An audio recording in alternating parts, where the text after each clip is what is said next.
Hello friends, welcome to my YouTube channel. My name is Sakshi Gangwar. आज का हमारा topic है सम्मेलन। इससे पहले हम बात कर सकते हैं संगोष्ठी क्या थी, उसको कि संगोष्ठी का संगठन क्या था। आज हम बात करेंगे सम्मेलन क्या है। तो क्या है, शिक्षा के क्षेत्र में उच्च अधिगम के लिए यह एक महत्वपूर्ण प्रविधि है। मतलब अगर हम अपने शिक्षा का उचित तरीका से उच्च अधिगम करना चाहते हैं तो क्या है, ये एक महत्वपूर्ण प्रविधि है। किसके लिए? उच्च अधिगम के लिए। सन 1920 में सम्मेलन प्रविधि को अधिक बढ़ावा दिया गया था। डेट याद रखिएगा आप। सन 1920 में सम्मेलन को अधिक बढ़ावा दिया गया था। किसमें? शिक्षा के क्षेत्र में। अब बात करते हैं नेक्स्ट कि सम्मेलन होता क्या है हमारा, इस विधि का क्या अर्थ एवं परिभाषा है। तो क्या है, सम्मेलन प्रविधि का अर्थ एवं परिभाषा क्या क्या है।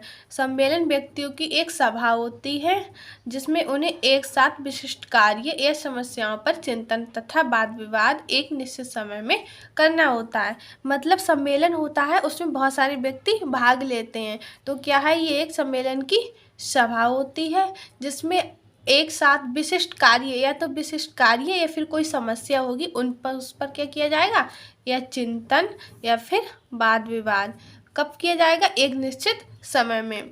तो हम बोल सकते हैं इस तरह से, इसकी समरी करेंगे कि सम्मेलन व्यक्तियों की सभा होती है जिसमें किसी समस्या या फिर किसी कार्य पर चिंतन तथा वाद विवाद एक निश्चित समय में किया जाता है। अब इसके आगे देखते हैं, सम्मेलन का आयोजन विभिन्न राजनीतिक, धार्मिक, सामाजिक संगठनों द्वारा किया। कौन कौन से संगठनों?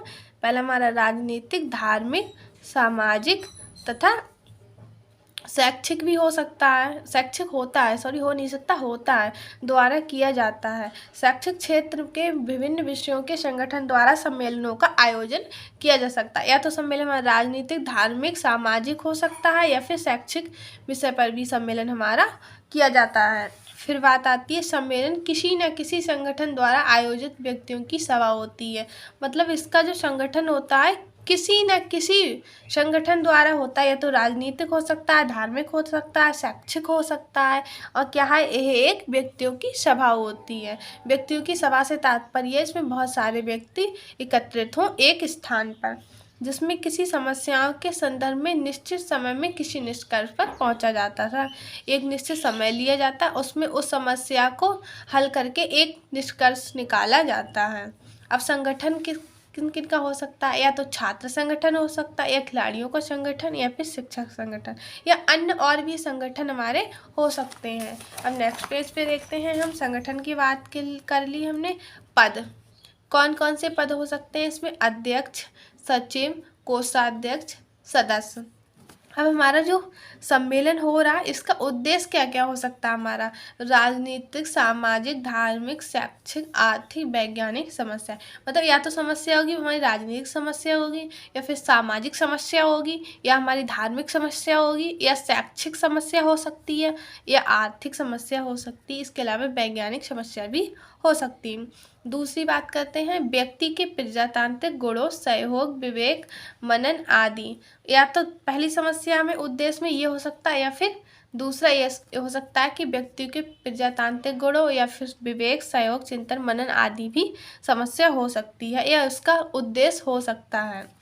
फिर बात करते हैं हम, दो उद्देश्य होते हैं हमारे, ज्ञानात्मक उद्देश्य, दूसरा भावात्मक उद्देश्य। अब ज्ञानात्मक उद्देश्य में कौन कौन सी चीज़ों आती हैं? तो पहला हमारा निरीक्षण, अभिव्यक्ति, विश्लेषण एवं संश्लेषण, तर्क विचार, आलोचनात्मक दृष्टिकरण। ये चीज़ें बस बता दी, इनमें एक्सप्लेन करने की इतनी ज़्यादा ज़रूरत नहीं है, बस थोड़ा लॉन्ग करने के चक्कर में ये लिख लिया था मैंने। तो क्या है, निरीक्षण, अभिव्यक्ति, विश्लेषण एवं संश्लेषण, तर्क विचार, आलोचनात्मक दृष्टिकोण। दूसरा हमारा उद्देश्य होता है भावात्मक उद्देश्य। भावात्मक मतलब भाव या भावनाएं। क्या है, संवेदनशीलता, सहनशीलता, सहयोग, वस्तुनिष्ठता, और हमारा लास्ट क्या है, वैज्ञानिक दृष्टिकोण। अब हम बात करेंगे सम्मेलन प्रविधि की प्रक्रिया कैसे है, क्या क्या होता है इसमें। तो क्या है, सम्मेलन प्रविधि में 25 से 30 से लेकर सैकड़ों सदस्य भाग लेते हैं। कम से कम 25 से 30 हो सकते हैं, अधिक से अधिक 100 हो सकते हैं। सम्मेलनों का आयोजन समकालिक रूप में किया जाता है। संगठन के अध्यक्ष एवं मंत्री क्या करते हैं, सम्मेलन के कार्यक्रम का आयोजन करते हैं। सम्मेलन की सभा का प्रकरण अधिक व्यापक होता है। सबसे पहले हमने क्या देखा था, सम्मेलन में मिनिमम 20 से 25 लोग भाग ले सकते हैं और अधिकतम 100 लोग भाग लेते हैं। और इसका जो आयोजन है वो अध्यक्ष संगठन का और मंत्री दोनों सम्मेलन कार्यक्रम का आयोजन करते हैं। और इसकी सभा का जो प्रकरण होता है, जो हमारा टॉपिक होता है, वो अधिक व्यापक होता है। किसकी अपेक्षा, संगोष्ठी की अपेक्षा। संगोष्ठी वाली वीडियो आप देखोगे तो उसमें एक लाइन भी है कि संगोष्ठी का स्तर होता है वो सम्मेलन से छोटा होता है। मतलब जो सम्मेलन है उसका प्रकरण अधिक व्यापक होता है या टॉपिक उसका बड़ा होता है। फिर उसके बाद करते हैं जिसके विभिन्न पक्षों पर विचार किया जाता है। सम्मेलन का समय 3 से 10 मिनट तक रखा जाता है। साधारणतः सम्मेलन का आयोजन 3 अवस्थाओं में होता है। जो इसका समय कितना रखा जाता है, 3 से 10 मिनट। और पूरे सम्मेलन के आयोजन की बात करें तो सामान्यतः 3 अवस्थाओं में हमारा सम्मेलन पूर्ण हो जाता है। अब बात आती है नंबर फर्स्ट, प्रथम अवस्था या फर्स्ट स्टेज में क्या क्या होता है हमारा। तो इस स्टेज में मैं आपको ऐसे समरी करके बता रही हूँ इसकी। पहले क्या होता है, सदस्यों का पंजीकरण किया जाता है और अध्यक्षता क्या करता है, इसका संगठन का अध्यक्ष करता है और मंत्री इस कार्यक्रम को सुचारू रूप से चलाने की पुष्टि करते हैं और इसे क्यों उद्घाटन समारोह भी कहते हैं प्रथम अवस्था को। अब देखते हैं इसमें क्या लिखा है। प्रथम अवस्था में समस्त सदस्यों का पहले पंजीकरण किया जाता है। मैंने आपको बताया था समस्त सदस्य हैं उनका पंजीकरण किया जाता है। समय अनुकूल सभा होती है कि समय के अनुसार सभा बिठाई जाती है। अध्यक्षता संगठन का अध्यक्ष, जो इस पूरी की अध्यक्षता की बात करें तो उस संगठन का जो अध्यक्ष चुना गया होता है वो करता है और मंत्री उसकी अनुमति से सम्मेलन का संचालन करते हैं। और मंत्री होते हैं जो वो उसकी अनुमति से सम्मेलन का संचालन करते हैं।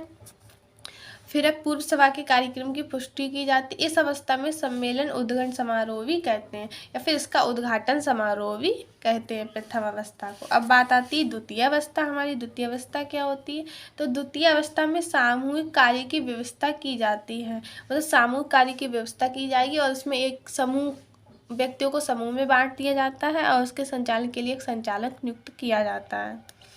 प्रत्येक समूह का एक संचालक नियुक्त किया जाता है, वह समूह के कार्यक्रम की व्यवस्था एवं संचालन करता है। द्वितीय अवस्था में समूह कार्य की व्यवस्था की जाती है और प्रत्येक को समूह में बांटा जा सकता है। फिर संचालक नियुक्त किया जाता है उस समूह के संचालन के लिए। फिर सदस्यगण अपने अनुभवों एवं विचारों को प्रस्तुत करते हैं। जो सदस्यगण वहाँ पर उपस्थित होते हैं वो अपने अपने विचारों को उस प्रकरण पर व्यक्त करते हैं। प्रपत्र का अनुसरण वाद विवाद से होता है। इसका आलेख भी तैयार किया जाता है। संचालक विचारों का संगठन करता है और इन सब चीज़ों का एक आलेख तैयार किया जाता है। जो संचालक होता है वो विचारों का संगठन करता है। अब नेक्स्ट पेज पे देखते हैं। और अपने विचार भी रखता है। बाद में संचालक होता है वो अपने विचार भी रखता है। और सामूहिक कार्य 1 दिन से अधिक भी चलता है। समूह कार्य या तो 1 दिन चलेगा और उससे अधिक भी चलता है अगर वह हमारा सम्मेलन का उद्देश्य पूरा ना हो तो। सामूहिक कार्य के अंत में संचालक एक आलेख तैयार करता है। इसमें समूह के चिंतन और विवेचना को सम्मिलित किया जाता है। सामूहिक कार्य हो जाता है, उसके अंत में जो संचालक होता है वो अपने अपने समूह का एक आलेख तैयार करता है। अब आती है थर्ड स्टेज या फिर तृतीय अवस्था। इस अवस्था में सभी समूह एक ही स्थान पर एकत्रित होते हैं। मतलब जिस स्थान पर पहले एकत्रित हुए थे वहीं पर दोबारा एकत्रित होते हैं जहाँ पर वह प्रथम अवस्था में एकत्रित हुए थे। मैं आपको बता रही जहाँ पर वो प्रथम अवस्था में एकत्रित हुए थे उसी स्थान पर दोबारा सभी समूह की अवस्था में एकत्रित होते हैं। इसे समापन समारोह भी कहते हैं क्योंकि इस तृतीय अवस्था में क्या होता है, हमारा सम्मेलन का समापन किया जाता है। सभी समूह के संचालक अपने अपने कार्य के आलेख को प्रस्तुत करते हैं। अन्य समूह के सदस्यों को प्रस्तुतिकरण पर प्रतिक्रिया करने का अवसर दिया जाता है। सभी समूह के जो संचालक बनाए गए थे समूहों के, वो अपने अपने समूह के कार्यों का आलेख तैयार करते हैं। इस प्रकार समूहों के आलेख को एकत्रित किया जाता है। अब उन समूह के आलेखों को एकत्रित एक स्थान पर किया जाता है जिससे सम्मेलन की उपलब्धियों का आलेख तैयार किया जा सके कि हमने जो सम्मेलन रखा है उसमें कितनी उपलब्धियां प्राप्त हुई हैं, कितनी नहीं हुई हैं। अब इसके अगर हम प्रसारण करें तो समाचार पत्रों में भी इसका प्रसारण किया जा सकता है। अब सम्मेलन के कार्यों का प्रसारण समाचार पत्रों में भी किया जा सकता है।